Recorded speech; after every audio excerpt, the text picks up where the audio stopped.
here he is, the man everybody is talking about. In the blue with the Nexus, he is... Sexy Legs, also known as HoSeo Mad Bull. Mad Bull. I'm so tempted to just call him Sexy Legs from now on. I'll let you handle that. Top left, we have his opponent. He's able to take down Sanai. Now we have him against the Mad Bull. He is... MVP Dream. It's gonna be a wild rodeo for him. Yeah. By the way, I misspoke earlier. I was thinking about this. These maps, the map we had last, and this map have a similar tile set. And when I just looked at the mini map, I started thinking about it, and I misspoke and said that it was the map we had cross players playing against Terrans. But that's actually incorrect. That's this map that we were seeing cross come out against Terran. And the trend continues. And we have a gas for Dream. So will he try to go for some sort of Hellion drop or potentially Widow Mine aggression? Ooh, double gas even. Ooh la la. That's pretty nuts. That's really early. I'm like, you know, the battle cruiser does 1 more damage air to ground than it did before. We could see something crazy. Can use the upgrades now. It's going to be much more viable Yeah. to build them, but that is a little bit too early for my taste. Yeah, I don't know if he could afford the armory with the fusion core on 1 base, but we'll just find out. Well, Mad Bull is going to be quite happy that he decided to send this probe out with this time, so that he knows that there is a double refinery. Yes. I expected a crazy strategy from him. He like couldn't even believe it quite. He was at the probe around the command center twice, 2 laps. He was like, wait a minute, okay. The probe was probably just a little bit too chubby, and he decided to give it a little bit of work. Yeah, get a little bit of extra work. You know, Artanis said come back to the next straight away, but I'm going to go around twice. And there's the factory. Of course, this will not be scouted, so he doesn't know if the factory is hidden on the map or if it's in the main base.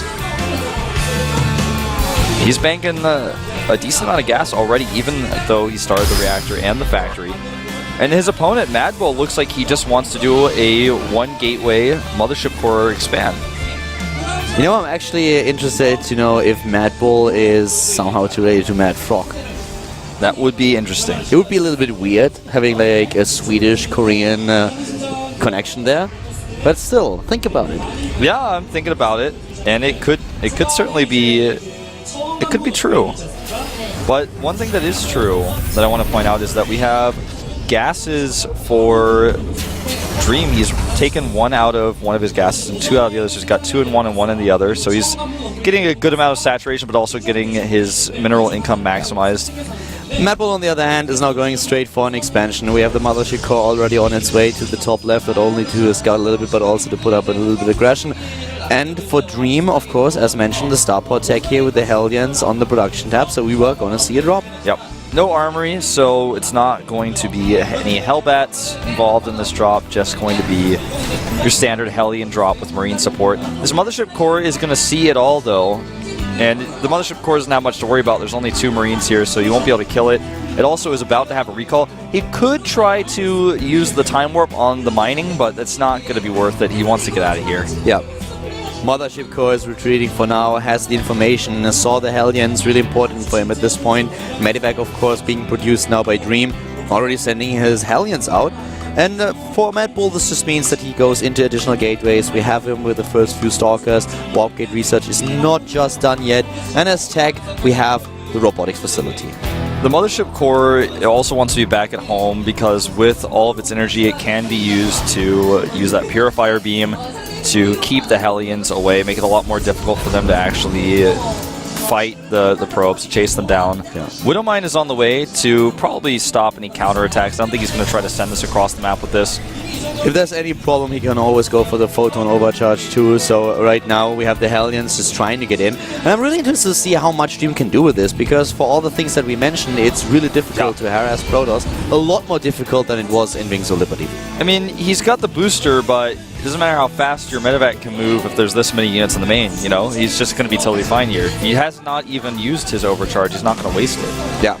Oh, well, he shouldn't. I don't think he really needs the energy. But he does not get the force field off here. It looks like he already used it, so now there are Hellions in the main regardless, and if he goes back to deal with these, the other Hellions could be dropped in, and there's the overcharge. That's the overcharge doing its damage, and those Hellions, yeah, they already felt that something is a little bit different in Heart of the Swamp. Yeah. Dream is just playing this like it's Wings of Liberty, and it's not. And Mad Bull is having a great time defending his drop. We have Dream at least now with the transition into one Widow Mine that he sends out defensively. We have double expansion for him. Yep, a double expand I really like. The Observer will see this Widow Mine, and the question is, did he notice it? Mad Bull is supply blocked again.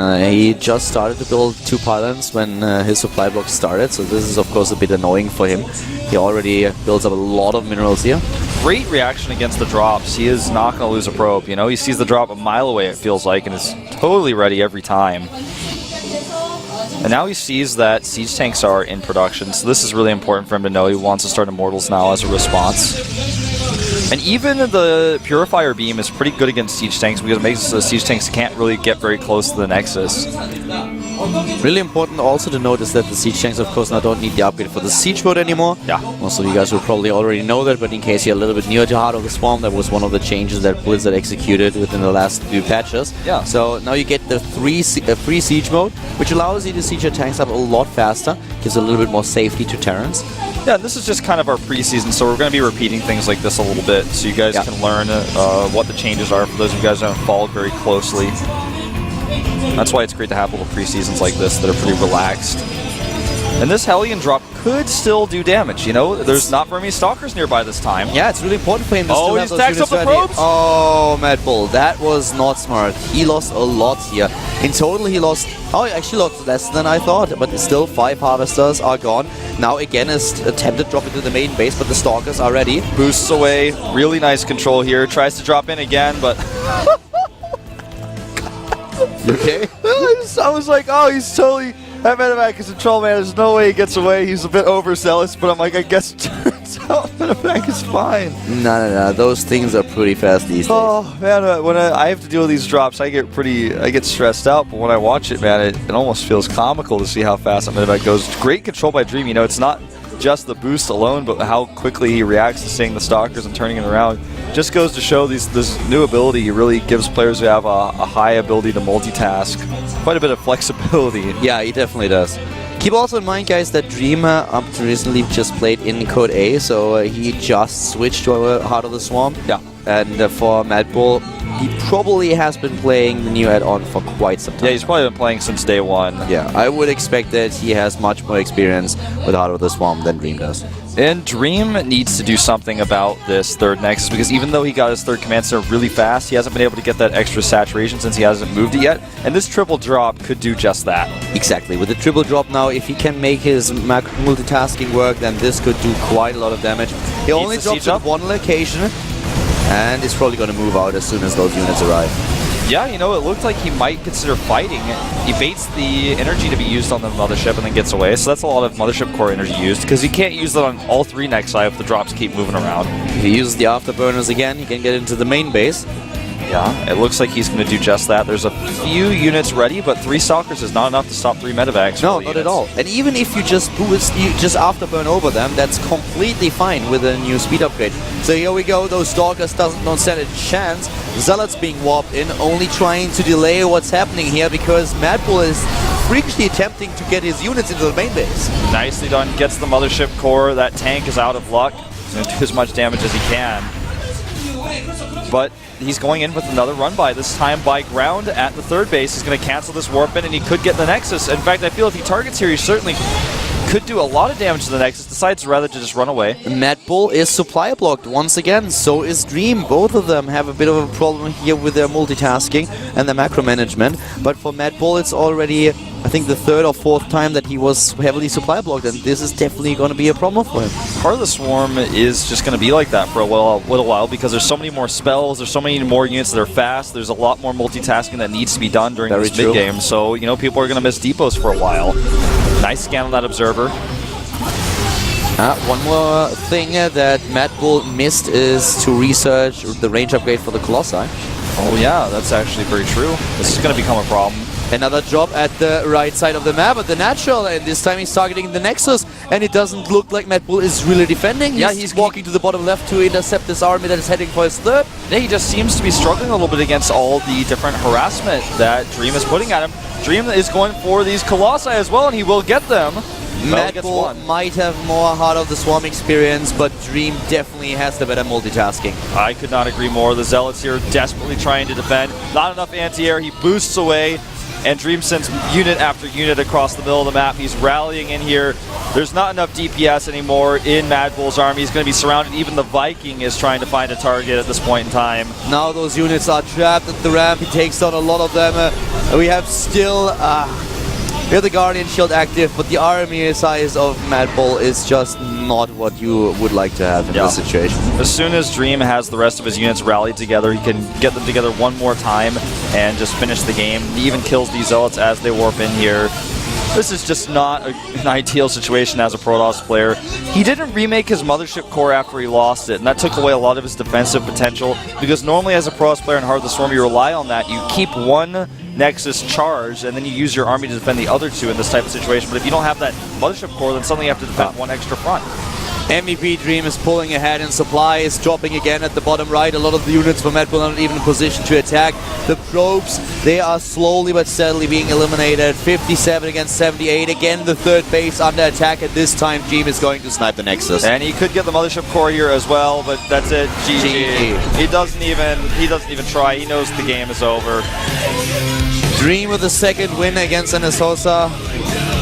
Mad Bull was not able to win the rodeo. Yeah.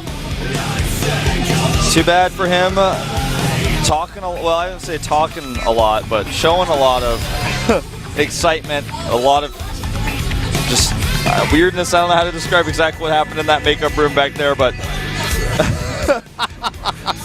Killer making Dream feel weird. But yeah, coming back to Mad Bull, of course for him, he has not the experience that Dream has in the booth, something that he could gain today, so that was definitely for him just testing the waters. He had the GSL a little bit. Dream is definitely a very, very strong opponent, and it's really important to note that Mad Bull just needs a little bit more experience. Dream's multitasking just was too much for him to handle. What is that card they keep looking at, I wonder? The what? Is he trying to memorize some sort of celebration he has to do if he wins or something? He's reading off of a card right now that Killer gave him, and he was looking at that earlier. I actually don't know. This could be some foreshadowing to something that we see a little bit later. Now, who are we going to see? We saw Mad Bull come out. You know, he seemed like a pretty interesting character, and he showed good play, but Dream's multitasking, like you said, was just a bit too much for him. It was on another level. I feel right now it really depends on what exactly the NS HoSeo coach wants to do here. Does he want to give the new players experience? And it looks like not. We are going to have Jockji. Jockji coming out right away. I love this. He is such a nice guy. I was always a little bit disappointed that after his GSL season win, he completely fell off the radar. He was still the strongest player in his team and of course to be reckoned with, but he just could not show what he showed in the season where he succeeded and was a champion. So, can we see him in the same shape again in Heart of the Swarm? Will he once again be a contender for a championship?